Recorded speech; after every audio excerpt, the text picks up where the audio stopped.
इतनी कम उम्र में साहबजादों के इस बलिदान में हमारे लिए एक और बड़ा उपदेश छिपा हुआ है।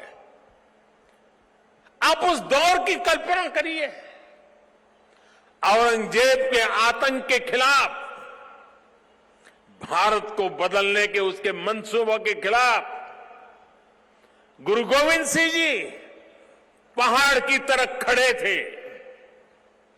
लेकिन जोरावर सिंह साहब और फतेह सिंह साहब जैसे कम उम्र के बालकों से औरंगजेब और उसकी सल्तनत की क्या दुश्मनी हो सकती थी।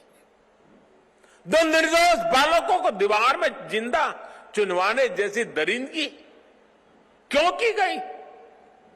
वो इसलिए क्योंकि औरंगजेब और उसके लोग गुरु गोविंद सिंह के बच्चों का धर्म तलवार के दम पर बदलना चाहते थे।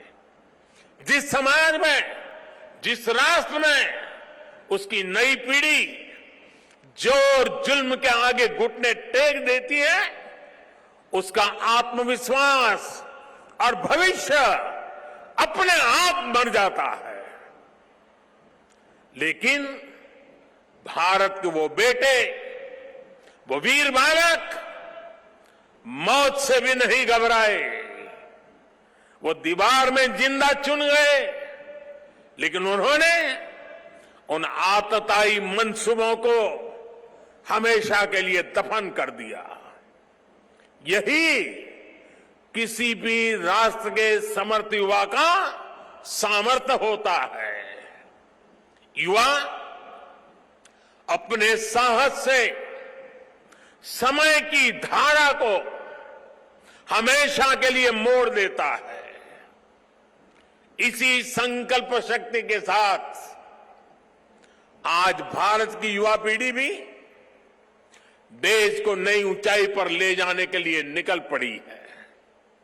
और इसलिए अब 26 दिसंबर को वीर बाल दिवस की भूमिका और भी अहम हो गई है। साथियों, सिख गुरु परंपरा केवल आस्था और आध्यात्म की परंपरा नहीं है, ये एक भारत श्रेष्ठ भारत के विचार का भी प्रेरणा पुंज है। हमारे पवित्र गुरु ग्रंथ साहब से बड़ा इसका उदाहरण और क्या हो सकता है। इसमें सिख गुरुओं के साथ साथ भारत के अलग अलग कोणों से 15 संतों और 14 रचनाकारों की वाणी समाहित है। इसी तरह आप गुरु गोविंद सिंह जी की जीवन यात्रा को भी देखिए। उनका जन्म पूर्वी भारत में पटना में हुआ। उनका कार्यक्षेत्र उत्तर पश्चिमी भारत के पहाड़ी अंचलों में रहा और उनकी जीवन यात्रा महाराष्ट्र में पूरी हुई।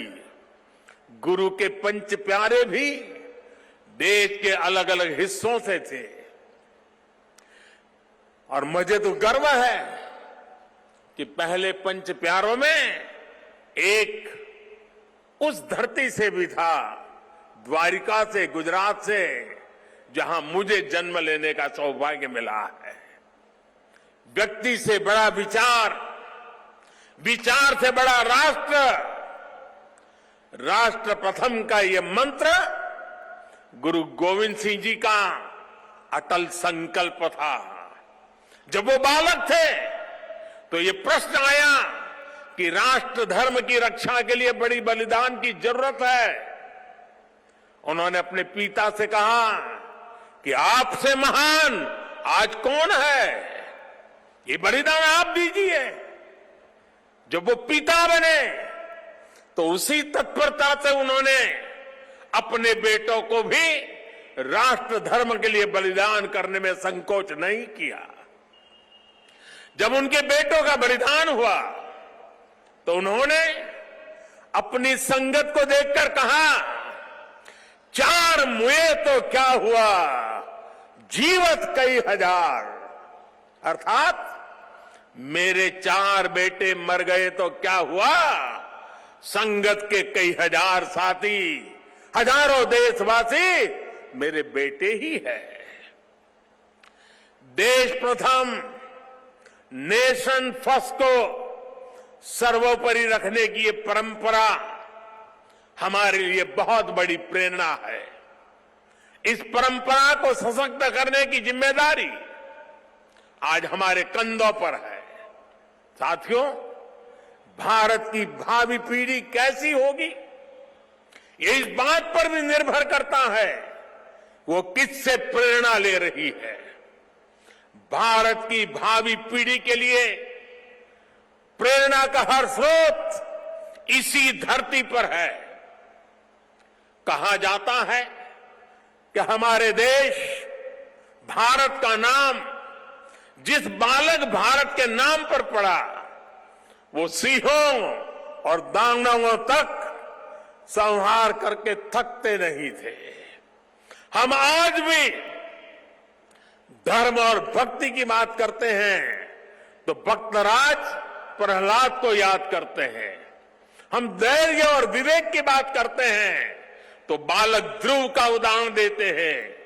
हम मृत्यु के देवता यमराज को भी अपने तप से प्रभावित कर लेने वाले नचिकेता को भी नमन करते हैं, जिस नेत्री नचिकेता ने बाल्यकाल में यमराज को पूछा था, व्हाट इज डेथ, मृत्यु क्या होता है। हम बाल राम के ज्ञान से लेकर उनके शौर्य तक, वशिष्ठ के आश्रम से लेकर विश्वामित्र के आश्रम तक, उनके जीवन में हम पग पग पर आदर्श देखते हैं। प्रभु राम के बेटे लवकुश की कहानी भी हर मां अपने बच्चों को सुनाती है। श्री कृष्ण भी हमें जब याद आते हैं तो सबसे पहले कान्हा की वो छवि याद आती है, जिनकी बंशी में प्रेम के स्वर भी है और वो बड़े बड़े राक्षसों का संहार भी करते हैं। उस पौराणिक युग से लेकर आधुनिक काल तक वीर बालक बालिकाएं भारत की परंपरा का प्रतिबिंब रहे हैं। लेकिन साथियों, आज एक सच्चाई भी मैं देश के सामने दोहराना चाहता हूं। साहबजादों ने इतना बड़ा बलिदान और त्याग किया, अपना जीवन न्यौछावर कर दिया, लेकिन आज की पीढ़ी के बच्चों को पूछेंगे तो उनमें से ज्यादातर को उनके बारे में पता ही नहीं है।